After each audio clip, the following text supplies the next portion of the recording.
Oh, okay, we're live. Yay! Welcome everybody to the special Halloween edition of Inktober, the last day of Inktober. Our prompt is crawl or cryptic crawlies, how we call it. And I'm hoping that everybody can hear me. Can everybody hear me?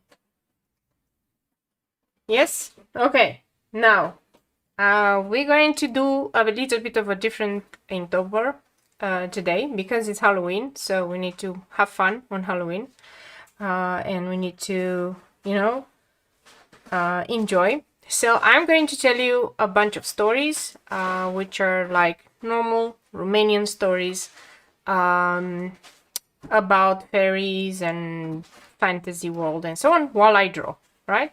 And I want to bring you all back to a time and place where magic still existed, much farther, when like dragons and dragon killers existed, and there was this wonderful kingdom called Biharia. And Biharia was a realm of green and fun and everything. So I think we're almost there. Yeah, we're there, right? And it was ruled by this wonderful king called Sorin, and he was the Sun King. And he would rise up in the sun every day, and he will bring light and life to everything that was. And in the time when, happy Halloween, thank you. In the same time, underneath this magic kingdom, there was another kingdom. It was the kingdom of ice, and was being ruled by another guy called Trojan. And Trojan was a really cold-hearted dude, and his entire kingdom was made of ice, and everything was made of ice. Like the kids' toys, the houses, the chairs, everything was ice and snow. And there lived a lot of people. And turns out that even the hearts of the people were made of ice. And they didn't know how to love, they didn't know how to do anything, right? They had flowers, but all made of ice. So I'm going to start drawing as well. So this emperor, in his kingdom, he had a daughter. And the daughter's name was Snowflake. I know, cliche a little bit. But the daughter was Snowflake. And she was one of the most beautiful girls in the whole kingdom. And the emperor was attending to her every whim. Like, he was sending jewelries to her, and like the most famous craftsman and craftswoman. Hi, Florin. Happy Halloween. And they were all trying to make her happy. But for some reason, she was like constantly looking out of the window, unhappy. She didn't really like anything that her father was bringing. So he kept asking her, like, what's wrong? What's wrong? Without him knowing, her nanny, we're gonna call her Nana, was telling her these stories about the world above. And the world above was full of wonder and life and green things. I mean, she didn't even know what color green was because everything was made of ice, right? Since I cannot hear anything anyway, I'm going to put it down. And everything was made of ice. And this nanny was telling her about the stories about the emperor Sorin, who was the sun god on the above ground, you know, how beautiful he was and all that stuff. Of course, she didn't know what love was. She wasn't really, but she was becoming more and more interested because, well, she probably wanted some adventure in her life, right? So every time she would meet with her nana, she would ask her to tell her more stories and more things about this emperor. And one time her own father, managed to get her to talk and says, okay, I don't understand. What can I do to make you more happy here? Because, well, I'm giving you everything. Can you tell me what's wrong? And she was saying like, oh, I wish I had not such a cold heart so I can feel the warmth and I could understand how beautiful things are. And he was like, okay, who told you all of this? And she tried to hide it. She said, well, the wind told me. The wind, while I was listening, he's telling me about the stories of the above world. And he closed the gates, saying like, okay, the wind is no longer allowed to come to spread these rumors, because look, my own daughter is coming around, and I think I need a thicker one. So the story goes that the girl got so infatuated with the whole idea that she was asking her nana, just take me to the surface just for one night and I will come back and then I will never ask for anything ever again. And then the nanny, in the end, old lady, she decided to, because this girl was always crying, she decided, okay, I'm going to take you for one night to the above ground. Guess what happens? Tanta suspense. So they prepare in secret to go, and because the road to the surface was perilous, you know, they have bribes for all the guards and all of that stuff. And they set up when the emperor was occupied. And they travel and they travel and they reach the entrance of the cave that was the entrance to their realm. And it was night. It was more like 4 o'clock in the morning. And the girl was walking and walking. And she got fascinated because, you know, there was a lot of flowers. She never saw the stars, so she never have ever seen stars in her life. It was the first time, so she was fascinated by the sky, by everything. So she kept going into this forest that was just at the entrance of the cave. And she kept walking and smelling everything, and of course it was warm, and slowly but slowly her arm was starting to warm up and, you know, defreeze as well. Her nanny was like, no, you know, you told me just to bring you to the surface, and you said like once you're here you're just gonna take one step and then you're gonna come back. We need to come back before the emperor finds out, because we're gonna be in big trouble if he finds out, right? Because the emperor was not known to forgive anybody for their transgressions. But the girl wouldn't listen, snowflake, and she wandered more and more into the forest. But slowly sunrise was happening. So in Biharia, there was the sun was rising together with the emperor. The emperor had a winged flying beast, and he would rise together with the sun, bringing warmth to all the land. And he was admiring always his country, because he loved his country a lot. And he loved all the creatures and everything in his country. And he was flying around on his horse. And then, from above, thank you, Marlena. From above, he sees in a clearing the princess, our princess, who was wandering way too far. The nanny has left because the nanny was too scared of the emperor, and the nanny was like, I'm not going any further, I'm just going to wait for you at the entrance of this cave. So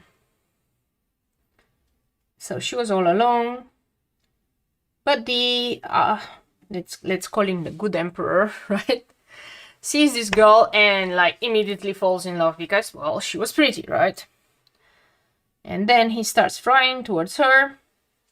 With the sun rising, you know, the girl, her heart starts to melt, and she starts to feel a lot of things. She starts to, you know, experience what life is. And then sees this guy flying around with a horsey and landing next to her.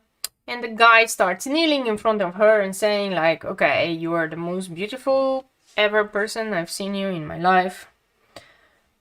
And, you know, I really want you to become my wife. I will marry you and you'll become my queen. You know, the usual thing, like love at first sight and so on. And he tells her, I'm the, you know, the king of this world.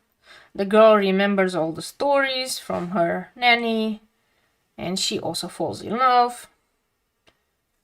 And, you know, they begin to live together too. He makes her her wife, and because she was enjoying so much the outside world, because she never was on the outside, the emperor agreed to make her a house where he would always come to visit her, in the clearing where he found her there by the flowers. So she was living in this house, and, you know, kind of like a lot of time passed, and they even have a kid. Now, during this time in the Ice Kingdom, right, the emperor starts realizing that his daughter is gone. Like, oh, okay, what's going on? So they start searching for her. They're thinking maybe she was kidnapped, maybe something terrible has happened. So they were searching for her, and they just couldn't find her. And, you know, through a lot of investigations, about a year. Hi, Snowflake. Yeah, that we were talking about you, Snowflake. There's a story about this Princess Snowflake, so I'm hoping you're paying attention, right? Princess Snowflake is on the surface having a baby with the Sun King, and her father, Emperor Trojan, is looking for her. So they find the bribed guards, right, that were bribed. And, you know, they told her, like, yeah, we let them go to the surface. So this guy is like super pissed. He gathers his armies and he makes his way to the surface, right, to see what's going on. So he goes to find his daughter. On the surface, his daughter, right, having just a young boy.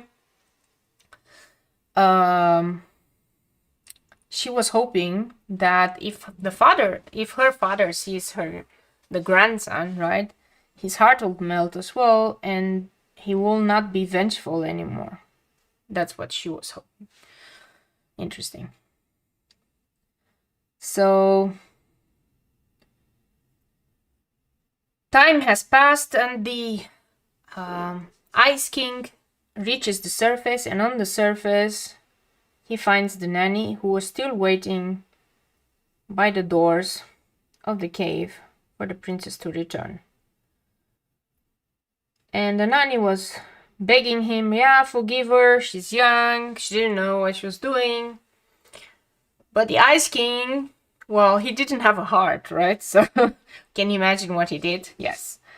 He has completely frozen the nanny and killed her, making her like a perpetual snow statue in, like, at the entrance of the cave, of the cave. So then he goes around to search for her, for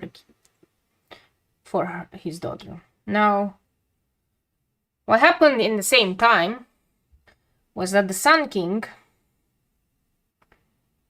he had to go to the borders because there were some skirmishes with some other tribes at the border. So he had to leave his wife to be protected, of course, by some guards, but he had to leave his wife and his kid behind, right? So before he leaves, he plucks a star out of his sword. So he had this flaming sword with him. Don't ask. So he plucks a star and he places it on the kid's forehead. And that star is supposed to protect the kid from any harm. So the kid would not be harmed, or even if he would fall or anything, because it was like a protection star, right? So this guy goes to his business, and come night, the Ice King appears and, you know, catches his daughter. His daughter, hoping that the kid might sway him, starts to beg, starts to say, I don't want to go, you know, I have a life here, this is my son, this is your grandson, you know, I married the Sun King, you know, we're happily. But the Ice King, well, he had an ice heart, so he didn't want to listen. He just did not want to forgive her or anything. So he's like, I'm taking you back to the ice castle and I'm gonna throw you in the dungeons and you're gonna stay there until, you know, your heart is back to ice and you're gonna forget about all this, and I'm gonna keep you there and you're never gonna be allowed to leave. And she's like, of course, trying to fight him, doesn't succeed, and he takes her away. And what he does with the kid, well, unbeknownst to him, the kid had the star on his forehead, and he takes the kid and throws the kid out of the highest mountain possible in the hopes that the kid will die. And then he leaves with the girl, drags her back to the Ice Kingdom, closes the Ice Kingdom up. Nobody is allowed to go in or out anymore. And throws her in the dungeon. So the girl, because, well, first of all, she lost her kid. Second of all, she lost her husband.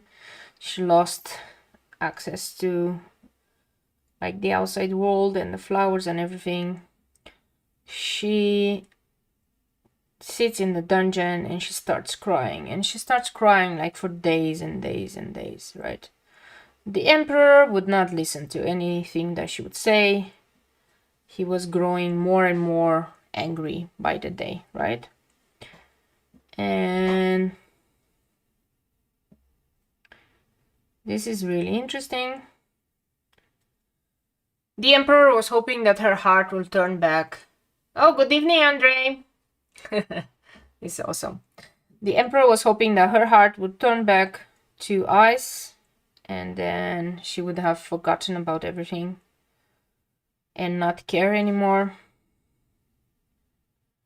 But the more she was crying, the more emotions she was putting in her tears, right? And the more things she was putting.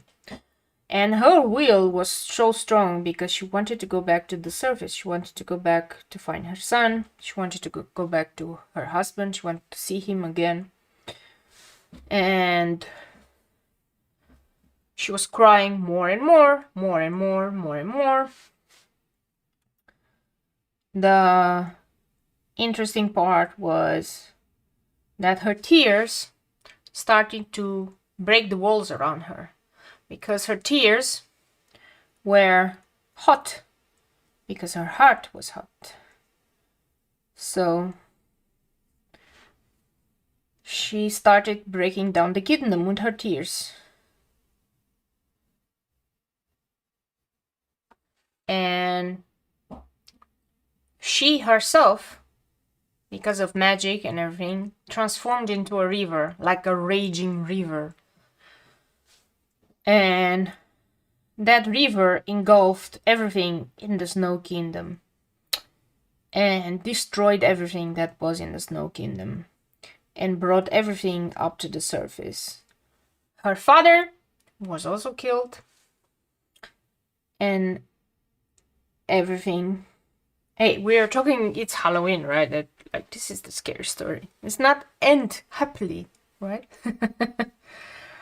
Okay, so her father got swapped in the raging water,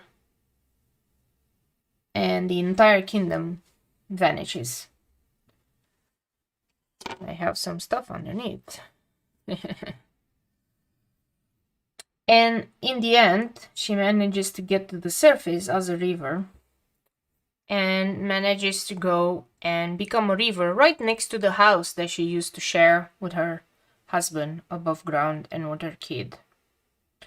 And it is told that whenever you're near to that river, you can hear her cry all the time for her lost kid. But she's still happy that she can still see the Sun Emperor every day. It was shining upon her. She can never turn back into a human again. But this was her fate for disobeying her father and her folk. So all actions have consequences. There's no such thing as happy ending. Well, it's not on Halloween night, okay? You might be wondering, okay, what's next? So, what's next is that we follow the sun. So Snowflake, I'm sorry, you died in this story. It happens.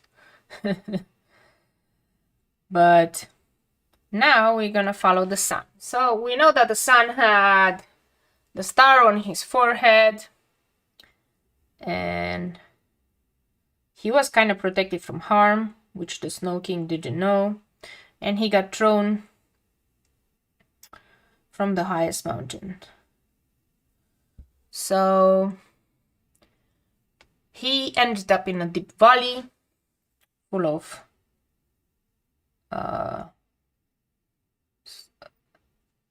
like forests, and he was found by the forest ranger, as in the guy that was in the forest taking care of the forest by the orders of the Sun King. This guy found this kid and was thinking, okay, this kid is kind of, it probably was abandoned by somebody. He didn't know it was the Sun King's son. So he decides, well, I don't have kids, I'm not even married, so I'm going to raise this kid as my own. So he takes him under his wing, he raises him, he teaches him how to fight with big animals, he teaches him how to be a ranger, because the ranger has to fight bears and, you know, has to uphold the law in the forest. So like 20 years pass. In this time, in these 20 years or so, the kid grows to be a really handsome dude. And all this time, every day, the Sun King comes, rises with the sun, and does a sweep with his horse around to try to spot his son. I mean, he knows that he doesn't know what happened to his wife. He will never find out. He notices a new river next to his house, which raises lots of questions. But he's thinking, okay, my son cannot be lost because I made sure that my son is protected. Okay? But what was happening is he was looking for, like, the star would have shined really brightly when he was looking. But as it was the rangers, the forest rangers always wear like a cap on their forehead, and this young lad was wearing one and was having the star hidden. So his father could never spot him every time he was flying, obviously. So for 20 years this happened. And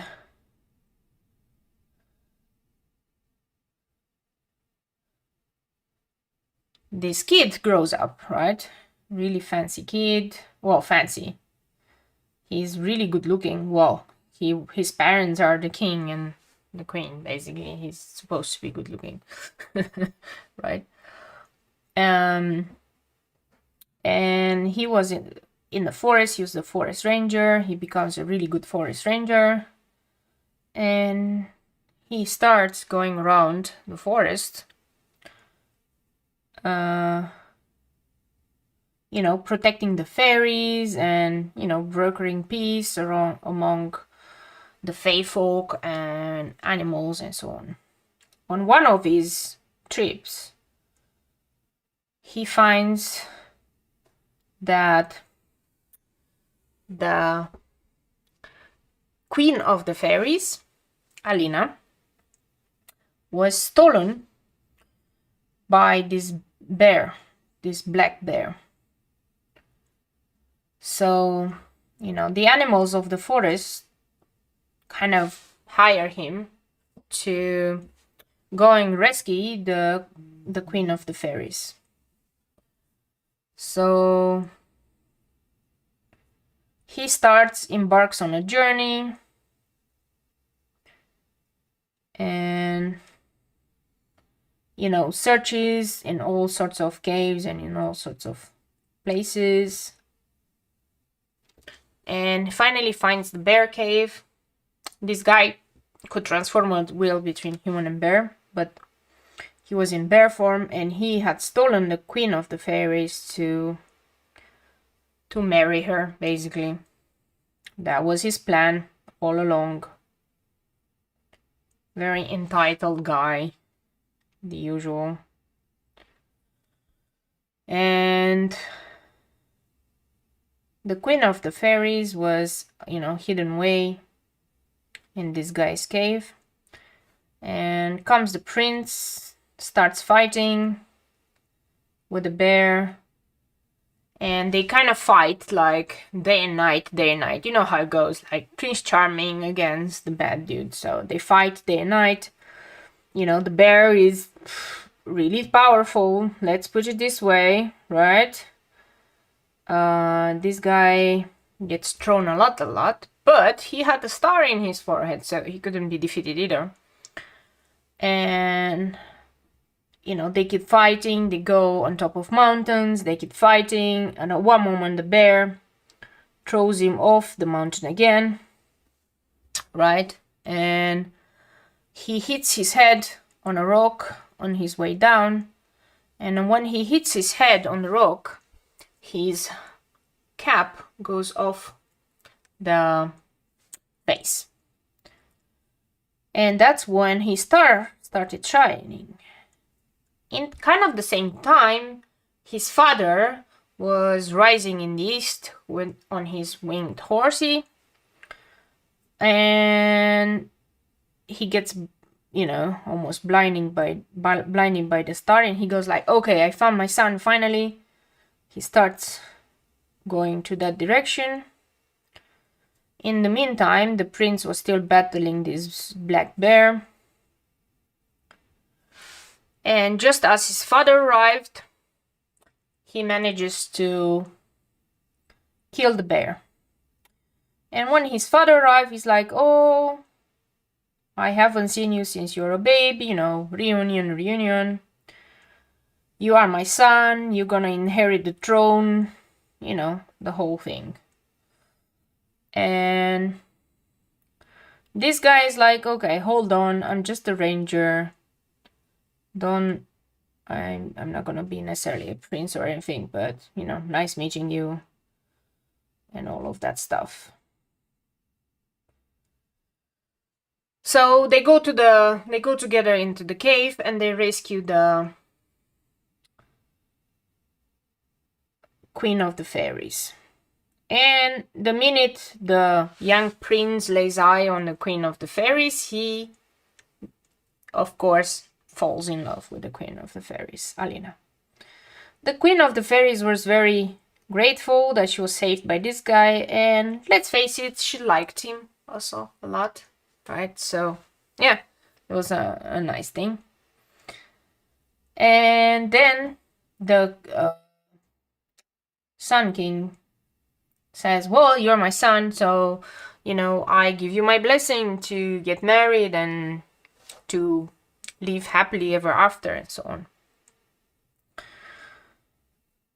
But as with all Romanian fairy tales, nothing is as easy as it seems, right? So, when the prince killed the black bear's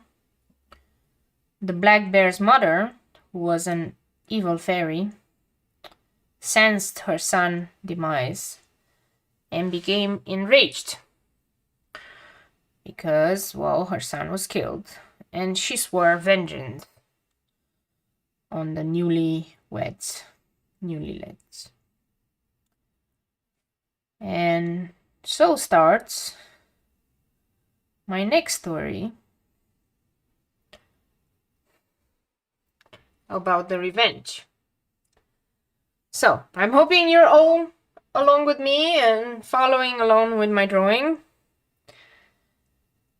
Okay, so now the wedding day approaches and there's lots of celebrations happening, lots of things. The Sun Emperor is really happy. He got his son back, and now his son is gonna marry a beautiful queen of the fairies, and you know, it's gonna bring prosperity to the land and all of that stuff. So everybody's rejoicing, everybody's happy, except of course the evil queen. So the evil queen hatches a plan, and just in the night of the wedding, she executes that plan. And the plan was, she's going to steal the groom.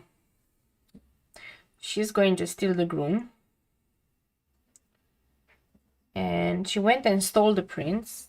And what she did with him is she cast a spell on him and made him into a shell on the bottom of the river. Okay?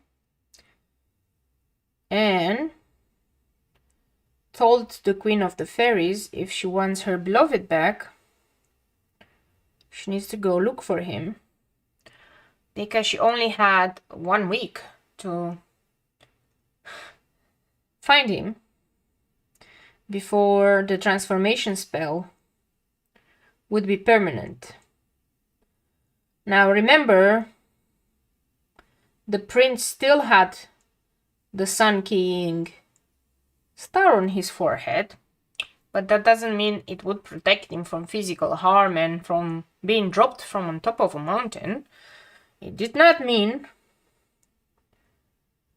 that it would protect him a lot from spells put on him. So the girl starts looking for him. She doesn't know where to start. So she starts looking for him on the mountains, in the forest. So she walks a lot, she drives a lot, all in hopes of searching for him. And she's like super sad and starts crying, and it's almost time when like the spell would have become permanent, right?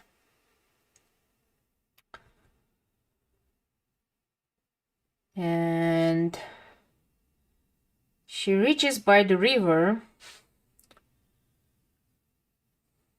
where the dude is transforming shell on the bottom of the river, right? And she was crying and crying. And because she was crying and you could feel her pain, some of the fish in the water, they get pity on her. And even if the evil witch did threaten them, you know, they decide to help her. And they decide to tell her, like, okay, your beloved is on the bottom of this river. He's transformed into a seashell, so if you can find him, then that's all okay, right? And she starts looking for him, and she can't find him. And then appears like a really old fairy of the river, like this kind of like really old, that have forgotten what normal world looks like and what loves look like, and appears, but gets moved by the Queen of the Fairies, and she's like, I'm going to help you find him, but you have to give me something. Like, what is most precious to you? You have to give it to me, because, you know, there's always a price to be paid when somebody helps you out of your destiny. And then the Queen of the Fairies says, sure, I love him with all my heart. I'm going to give everything I have to you. Like, take anything. I don't know what I have that you could possibly want, but I don't care. Just take everything. So this old fairy that looked like moss says, the one thing that I want is to have your eyes, to have your vision, because I've lived so long on the bottom of this lake that I myself can no longer see. I myself can no longer see the beauty of this world. So if you want to save your beloved, you have to make this exchange. And then the Queen of the Fairies accepts. She accepts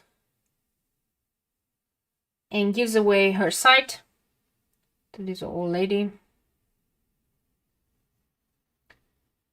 And she gets her beloved in her arms, and then she still needs to break the spell, right? The spell that the evil witch has done. And usually a spell like that can only be broken by an act of true love. So it turns out that even though it looked like an evil fairy was asking for her sight, you know, that swamp fairy was really trying to help.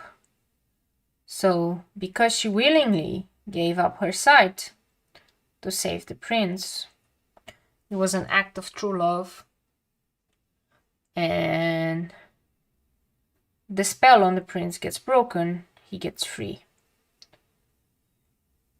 However, the Queen of the Fairies can never get her eyesight back, because, well, that's how the laws of the universe work here, right? You don't turn back time, and things don't necessarily turn out happy ending. Still, the prince loves her even more, because of course she saved him. So they still marry. And as a present for their wedding, and in recognition, the Sun King casts a spell of his own and binds the two together, so that for a portion of the day, the Queen of the Fairies can see through the eyes of her beloved, because, you know, they're married, they can share everything, and they gonna share also the site. And I want to say that they lived happily ever after, and they probably did. At least the evil witch's plan was thwarted in the end.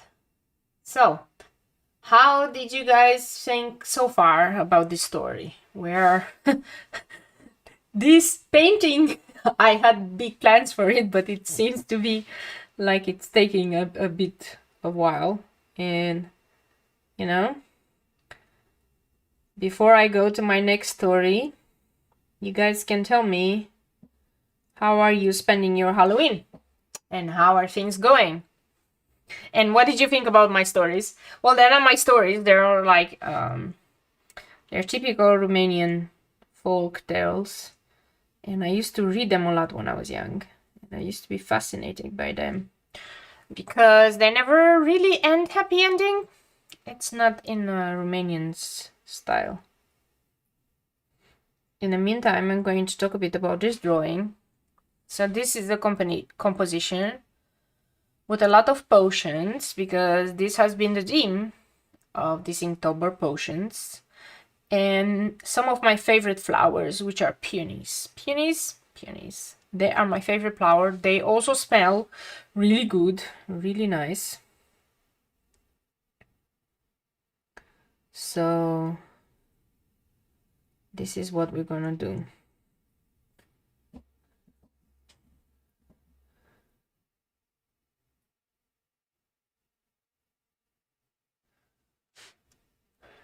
Okay, we're still following the drawing, we're still following the story. Yeah. So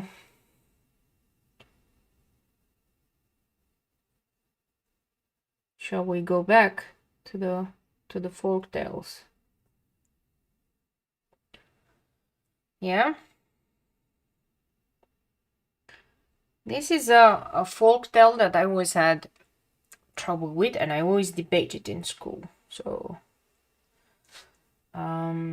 this is the typical one with Prince Charming, blah blah blah, damsel in distress, etc, etc. Only that, after I tell you the story, I'll tell you what I think about it. Okay? Oh, Florin, playing some scary games on PC and watching Netflix. Wow, you're playing scary games. Okay, one funny story besides the stories that I was planning. Now that we're talking about scary games. So let's turn back time again. More to like 20 years ago. 20 years ago. Okay. No, doesn't start. Okay, my magic is failing me. It's okay. 20 years ago, I was young and restless, and I was playing a lot of games, computer games as well. And there was the Resident Evil that came out, and my very best friend, that I knew him since kindergarten, and we were always playing together, came to me and says, okay, this is a really scary game. And we were in a summer vacation, and with some other friends, they were staying at my place because my mom was allowing it, and we were playing games the whole night. So my mom was sleeping already. We were like super dark room, all of us huddled together.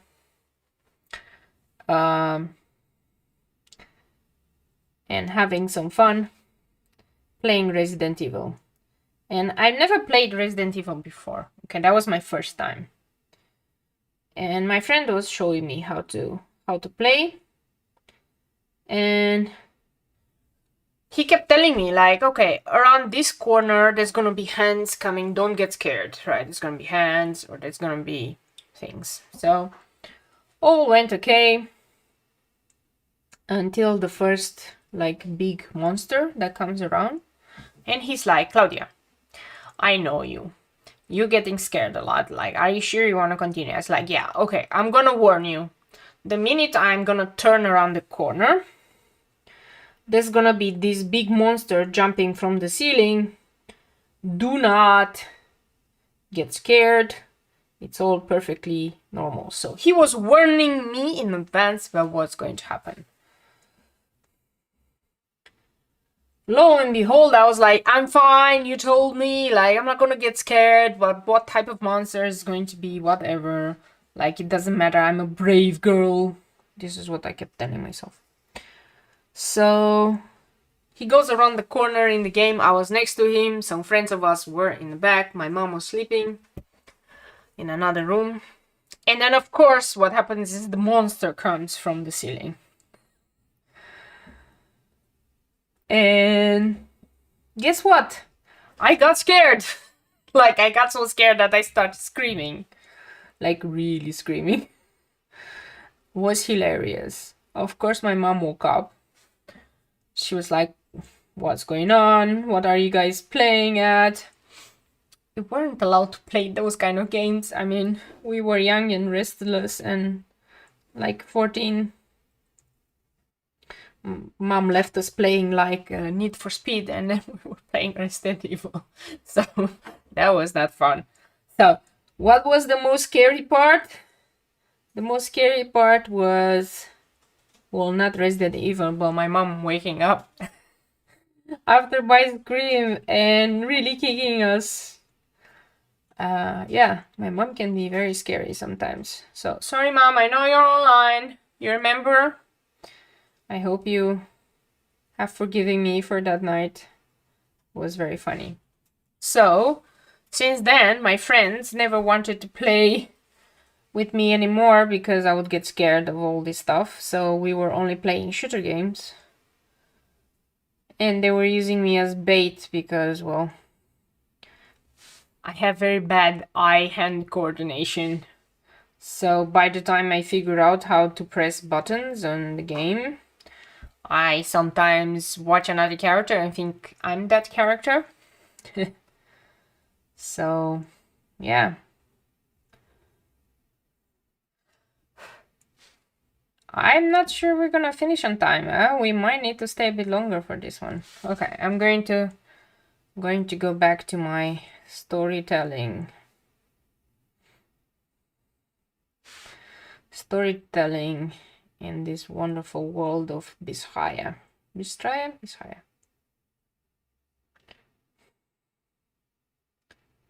Biharia. Biharia. So, let's see what other interesting ones. Yes. The one with the damsel in distress, which I'm not sure she was a damsel in distress, but okay. There was this, of course, this prince. It always starts with the prince. And he needed to do his, coming of age kind of journey, like all princes need to do, before they, take over their father's domain and kingdoms and stuff. And he gets sent by his father. Okay, you're gonna go and you're gonna have these adventures, and I'm hoping, maybe you're gonna end up with a wife or two as well. This is how it happens. So this guy sets to the world, and he goes around the world and killing bad guys and stopping thieves and doing all sorts of stuff. And then he reaches this forest, and while he was trying in the forest to stop by and have some water from a nearby river, he spots a really nice girl in the forest.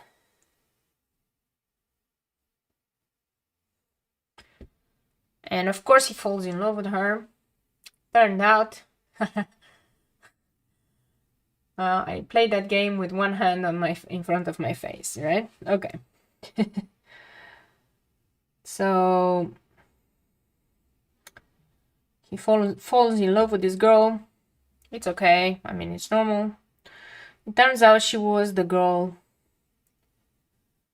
the daughter of the ranger of that forest. The ranger had a daughter called Maria, and she was really beautiful. She was also very strong. And the prince goes like, okay, I'm going to want to marry you, but first we have to, you know, ask my father for permission, yada yada. He goes to his father, leaves the girl to ask for permission. In the meantime,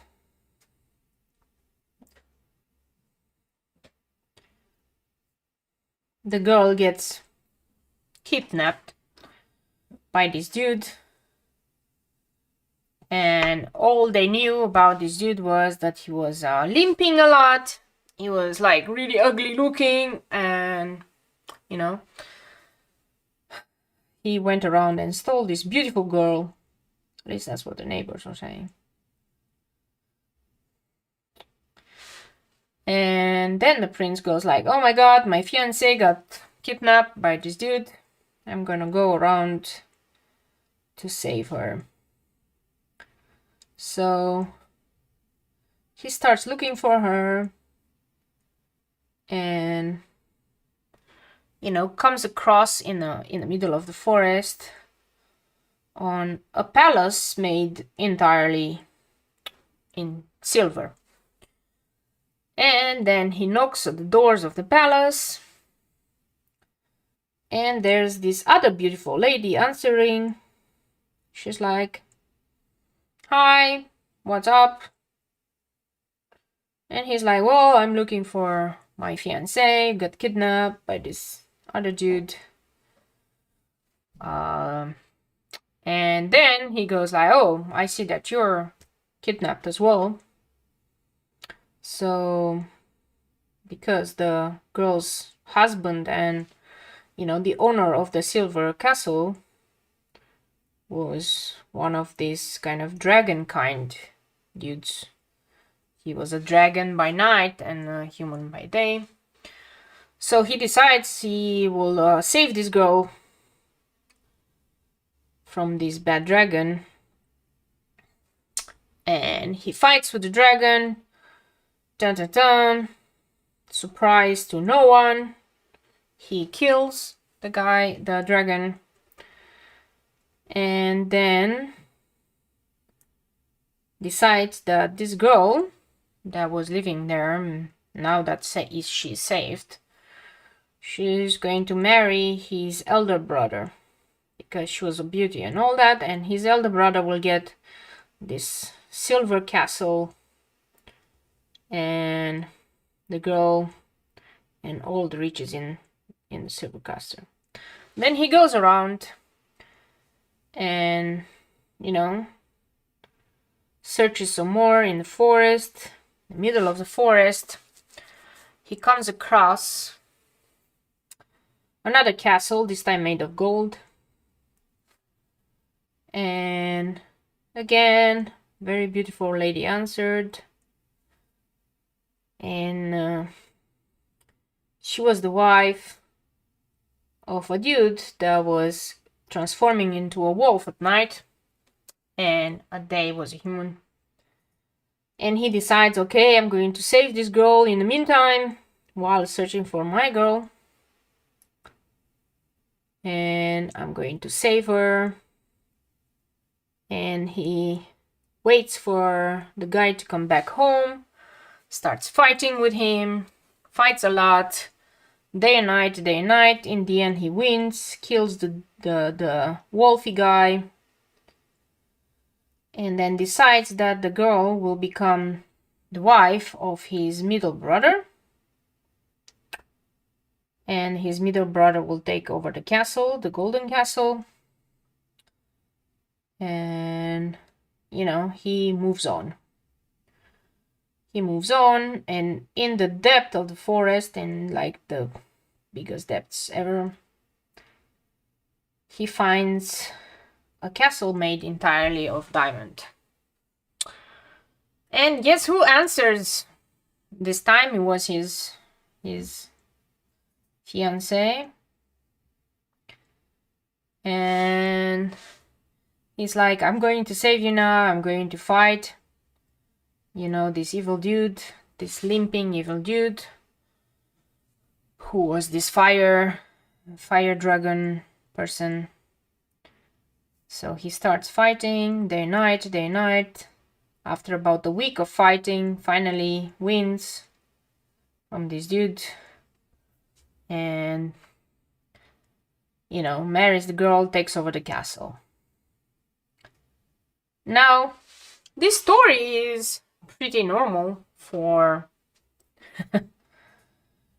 for this time, but I had a problem with it when I was in high school and when we were taught this story in high school. And I made a big debate about it because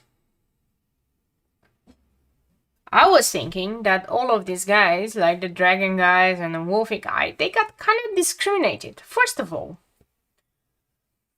nobody asked these other girls, were you kidnapped or not? Right? Nobody asked his girlfriend, were you kidnapped or did you come willingly to this guy? Surprise, surprise, right? He was just assuming that these ugly dudes can never have a pretty girl. And this other guy was limping, so what was he doing around with his girlfriend? And remember what I said in the beginning, like, the neighbors in the forest were saying that the girl got kidnapped. Like, that was not for sure. Like, what I was arguing was that this guy went around, discriminated against lesser able-bodied people, stolen their wives after killing them, right? I think YouTube is gonna love this content. And, like, force those girls to marry his brothers, which they never said that they would, right?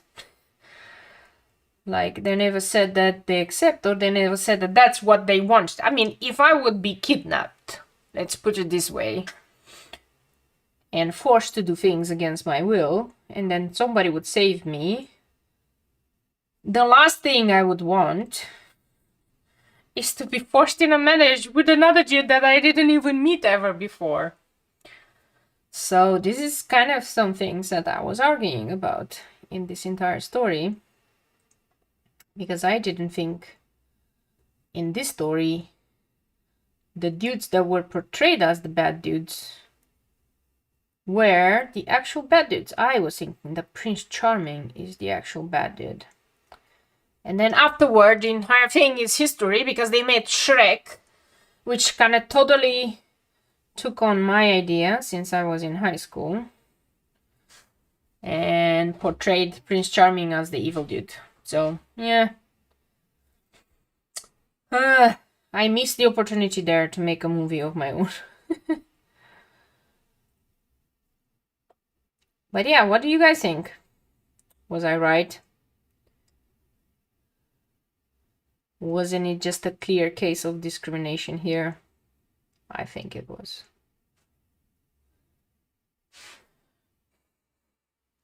I'm going to have to add details to all of these flowers. I don't even know how long it's going to take me.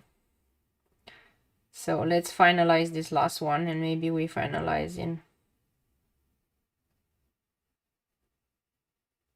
Can you guys even see what I'm drawing here? Just hoping.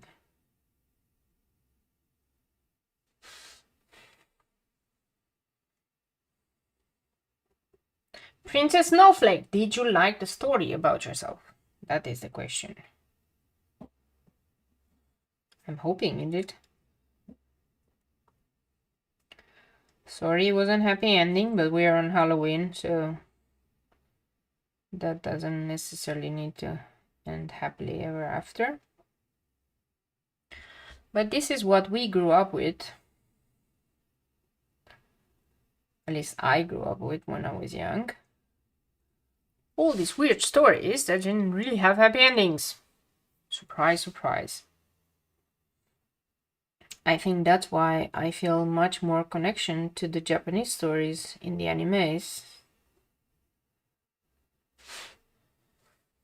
Because a lot of them don't necessarily end happy ending either.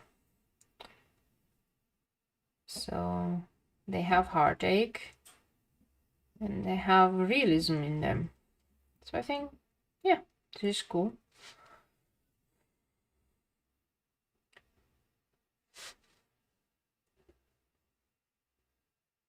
I'm going to switch to a smaller nib after I finish with this flower. And I'm going to add all the details, and that's going to be a race against time. And I apologize, this live stream is going to take a bit longer than usual. I think I made this one way too big. Okay, last leaves here.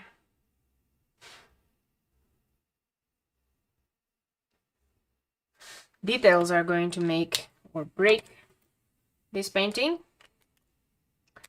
Okay, so let's start. I'm using a 01. So for those of you that want to know what I'm using, I'm going to start with the leaves.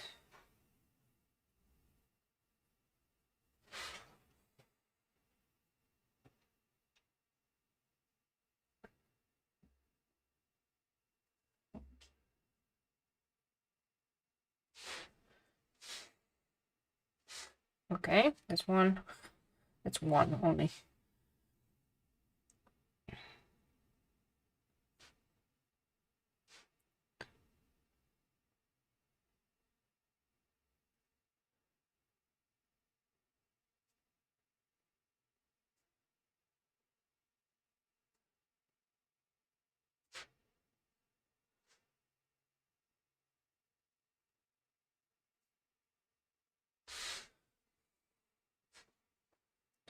Okay, should we try to tell another story so that we pass the time while I add all these details here? So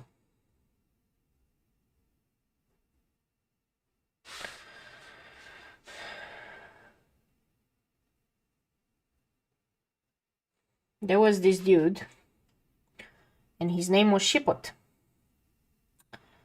and he was a really good looking guy, but he was a what we call a minstrel, so he was singing, and he used to go around the world singing and always with his harp around, and he was going from country to country, and like his fame was big. He was very famous. Everybody was coming to listen to him. Lots of stories were done about him. And he was like, in every town he was going, he was like always treated like a king, because, well, his stories, like, people in that time, in like far, far away, they didn't have the means of communication we have now. So, you know, they were waiting for these minstrels to come and to sing about heroes from faraway lands, about princesses and princes, and, you know, things that happened far, far away. And, you know, of course, a lot of young ladies were infatuated with him. He didn't seem to pay no mind to any girl. He was minding his business, going, you know, adventuring with other adventurers and writing his songs.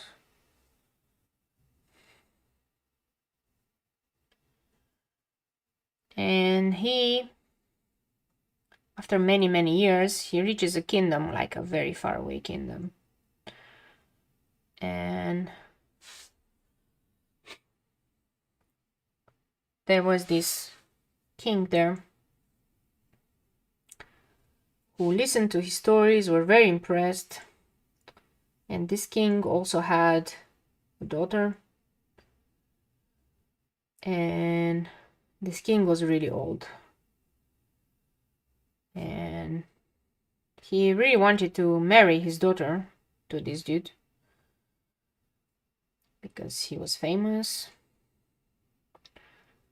And then he asked, like, okay, do you want to marry my daughter? This guy was like, okay, I've traveled enough, I've done enough things that it's time to settle down, and, you know, fine, I'll marry your daughter.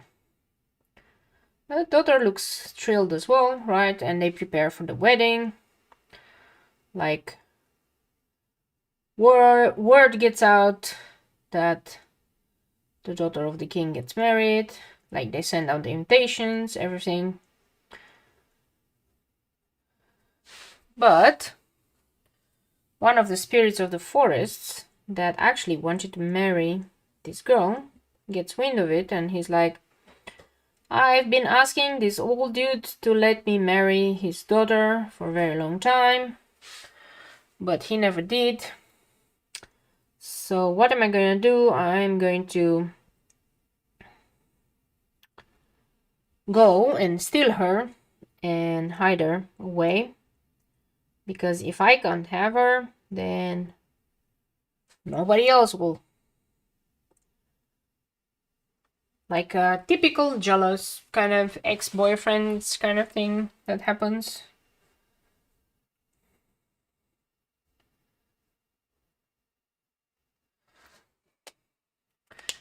This paper is so thick that I need to go with a thicker liner, otherwise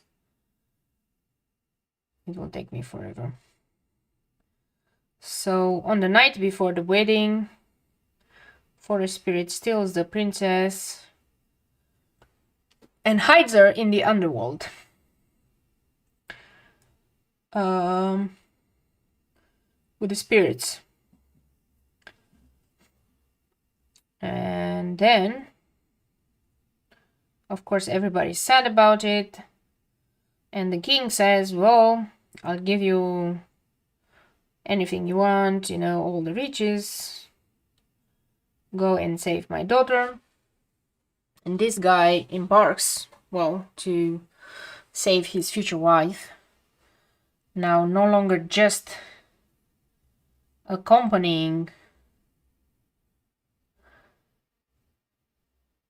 heroes, him himself having to become a hero. So he starts looking for the entrance to the underworld. And only certain fairies knew about the entrance to the underworld, of course.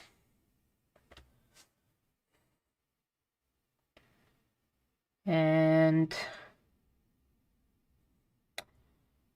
they don't want to give it to him unless he pays a price, right? Because nothing is free in this world, and he needs to pay the price. I think I drew way too many leaves. I think okay, 09.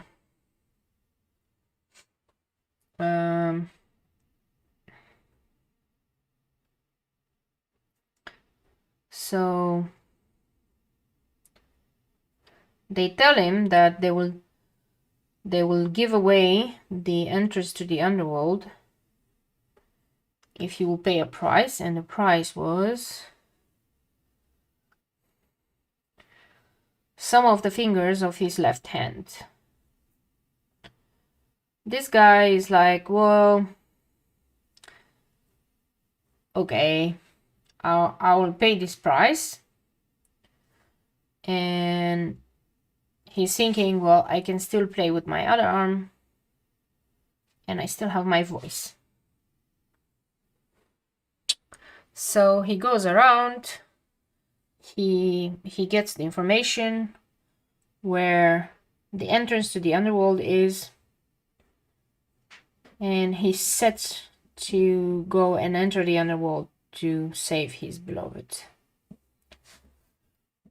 However, when he reaches the cave, the entrance to the cave is guarded by Cerberus, well, the three-headed doggy. So, of course, the doggy wouldn't let him enter. Like, he's guarding the underworld anyway, right? So,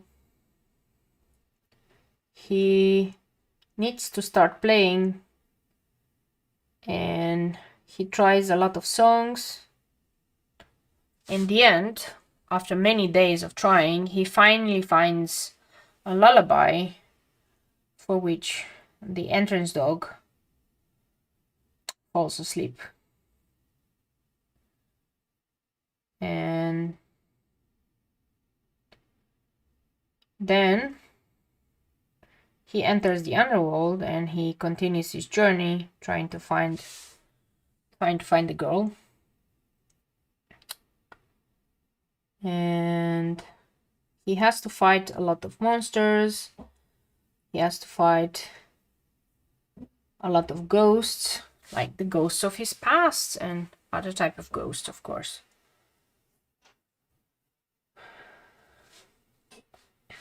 And he fights. He loses his other hand in a fight with a very big monster. But he doesn't give up. He continues. Right? He was like, I still have my voice. I'm still going to find my princess and I'm going to get out of here. At least that's what he was thinking. And he continues his journey and reaches the very depths of the underworld. And in these depths, he finally finds his beloved. But as the spirit of the forest said, if he's not going to have her, nobody else would. Turns out that the girl was just a ghost. And he couldn't have her anymore. So this guy kind of breaks down after all this hardship, trying to get to his love. He cannot get her out. And the girl is in her ghost form, like a banshee. She keeps crying because in the underworld is dark and gloomy, and she really wants to see the light again, and at least be in the world with the living, even if she wasn't alive. So this guy doesn't know what to do, and he gets enraged because fate has been so unkind to him, and he sacrificed everything basically to get this girl out. And in the end, it was for nothing. So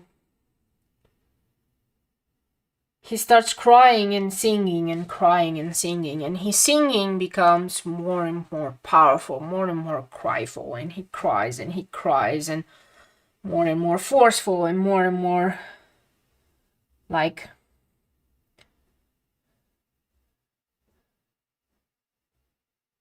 really desperation.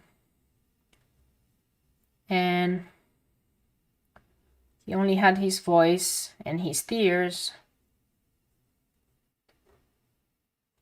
and in the end he transforms into a river that flows from the underworld to the upper world, with which he was able to make a break from the underworld to the upper world for his beloved in her ghost form to go above.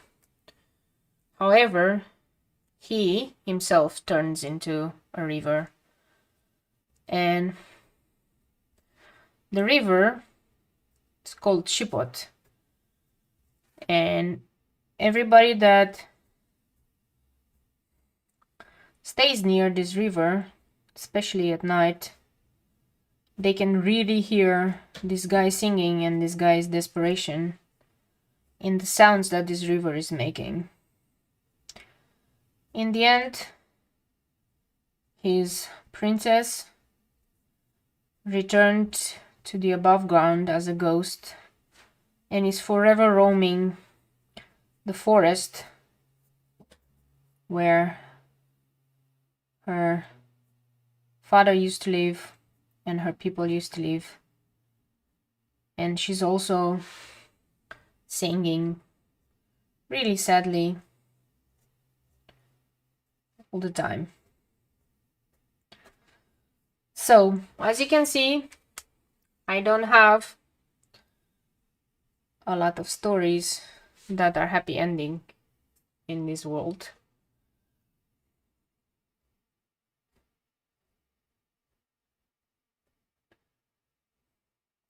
But I hope you enjoyed the story so far. It's 2017, so I'm not gonna take a lot more time. I'm probably not going to finish. What I was planning to do is have all the petals with the hatching and add a lot more details, but alas, it's getting a bit late, so I don't want this stream to take too long. I'm going to finish this piece up myself, and I'm going to post the finished piece on Instagram. But basically, this was my last Inktober. I really enjoyed doing the series. I learned a lot. I learned how to draw a lot of flowers that I didn't know how to draw before. I learned how to, you know, draw bottles and follow the form, and I even got better at drawing kitty cats, which is really nice. I really wanted to thank you all for following along with me. Oh, thank you. And stay tuned. I will be posting more, and I'm going to post some more videos about Inktober and what I learned. And I'm going to also choose the drawings that are the most beautiful, that I think are the most beautiful. And I'm going to post them on my Etsy shop if anyone is interested. I'm gonna probably sell prints and maybe also the originals in there. So if you are interested, check me out on Instagram. And look out for things. Going forward, we're not gonna have Inktober. We're still going to have some live streams during the week, probably Wednesday or Sundays, so not more than 2. And we're just gonna continue with some cool things like holiday stuff and other drawings. Again, thank you so much for staying tuned and staying live with me. I know this has taking a lot of time, and I'm really sad that I cannot necessarily finalize it. I don't want to keep you all longer than needed, but you know, this is what we get. I thought I was going to finish this one in an hour. I should have known better, because I've done these big ones before, and it usually takes me hours to do. So irrespective of it, thank you so much. This was the last Inktober. This was the wich Inktober. Of course, I have fancy makeup like Halloweeny, but you can't see it because I'm wearing glasses, but it is what it is. Thank you again for watching. See you guys next time. I'm going to end the stream now. Yeah? So, Goodbye. Thank you.